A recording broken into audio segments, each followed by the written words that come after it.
Hello and welcome to English Classes by Nitya Kapoor. So we are back with yet again amazing video.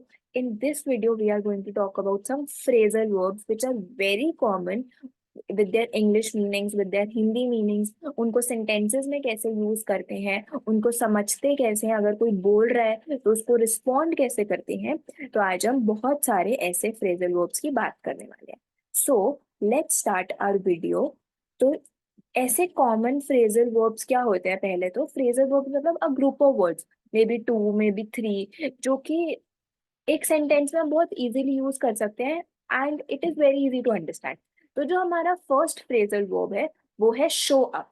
तो show up का क्या meaning होता है कि कहीं जाना या फिर किसी इवेंट में शो अप करना या फिर वहां पर प्रेजेंट होना. तो इसका इंग्लिश मीनिंग क्या है? टू अराइव और अपीयर. और इसका हिंदी मीनिंग क्या है? प्रदर्शित होना. कि he showed up at the meeting, वो मीटिंग में अपीयर हुआ, वो मीटिंग में था. अब अगर मेरे को इसको हिंदी के एक सेंटेंस में यूज करना है तो मैं कैसे यूज कर सकती हूँ? कृपया मीटिंग के लिए समय पर प्रदर्शित हो, मतलब टाइम से मीटिंग में आ जाना. अब इसी सेंटेंस को अगर मेरे को इंग्लिश में बोलना है तो मैं कैसे बोलूंगी? Please show up on time for the meeting. तो शो अप यूज करना बहुत इजी था. कैसे? कि बस अराइव होना है, वहां पर आ जाना है, वहां पर अपीयर करना है.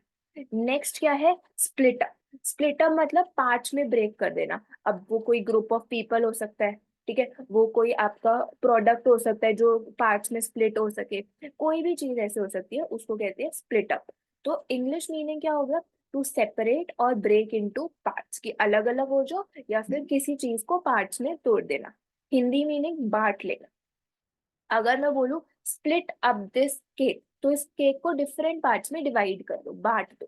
अगर मेरे को स्प्लिट अप का एक हिंदी में सेंटेंस बनाना है तो मैं कैसे बना सकती हूँ? समूह ने यह निर्णय लिया कि वे बांट लें और सीधे ढंग से पता लगाएं. इसका क्या मतलब है? ग्रुप स्प्लिट अप हो रहा है, एक ग्रुप डिवाइड हो रहा है और फिर अलग अलग जगहों पर ढूंढ रहे हैं. तो अगर मेरे को इसी सेंटेंस को इंग्लिश में बोलना है तो मैं कैसे बोल सकती हूँ? The group decided to split up and search for clues. Next. Next जो हमारा फ्रेजल वर्ब है वो है लुक इनटू. लुक इनटू का क्या मतलब है? किसी चीज में ध्यान से देखना.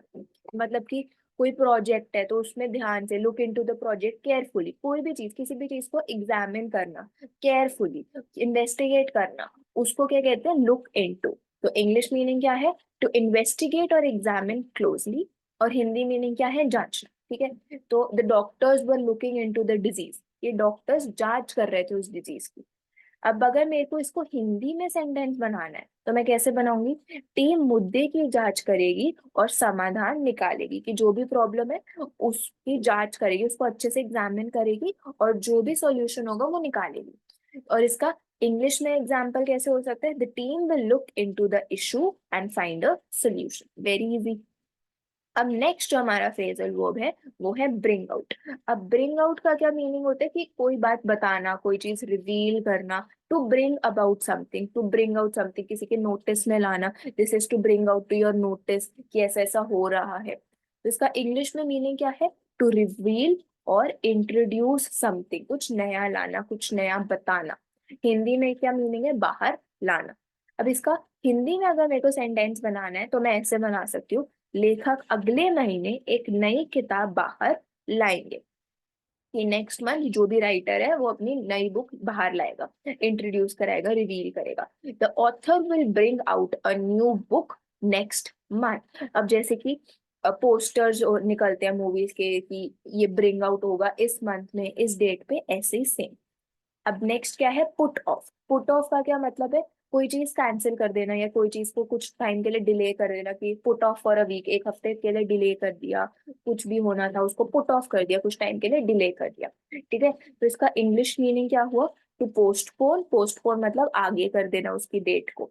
और डिले, हिंदी मीनिंग क्या है? टाल देना. अगर मेरे को इसको हिंदी में यूज करना है, हिंदी सेंटेंस में यूज करना है, तो मैं क्या बोल सकती हूँ? उन्होंने निर्णय किया कि वे मीटिंग को अगले हफ्ते टालेंगे. कि अब ये जो मीटिंग उन्होंने डिसाइड की थी वो होगी, वो अब अगले हफ्ते होगी. उन्होंने एक हफ्ता उसको टाल दिया.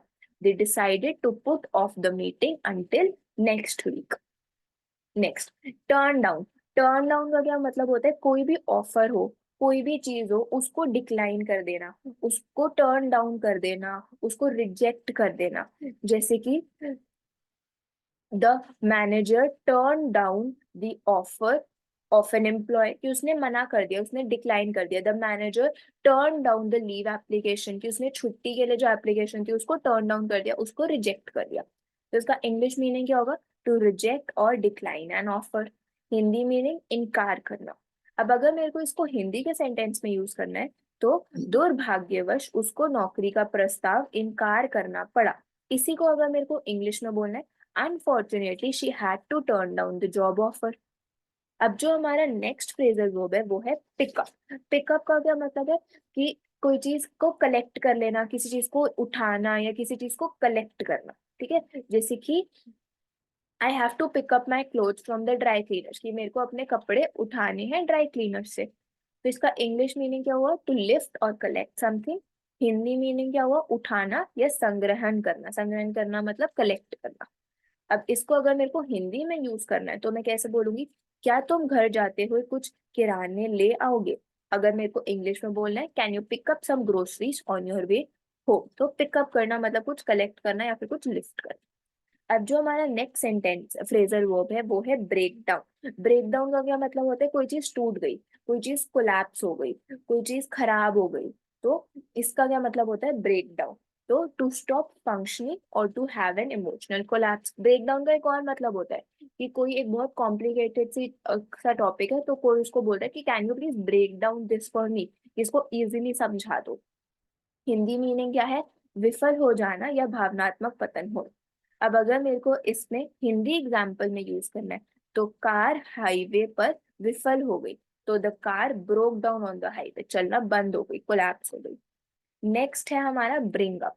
अब ब्रिंग अप का क्या मतलब होता है? कोई किसी टॉपिक को उठाना, किसी बात को उठाना, किसी के बारे में बात करना या फिर एक कोई नया टॉपिक लाना, तो bring up a new topic. ठीक है, तो इंग्लिश मीनिंग क्या हुआ? टू मेंशन और introduce a topic. Hindi meaning क्या हुआ? उचित करना या एक विषय का परिचय करना। ठीक है, इंट्रोड्यूस कराना।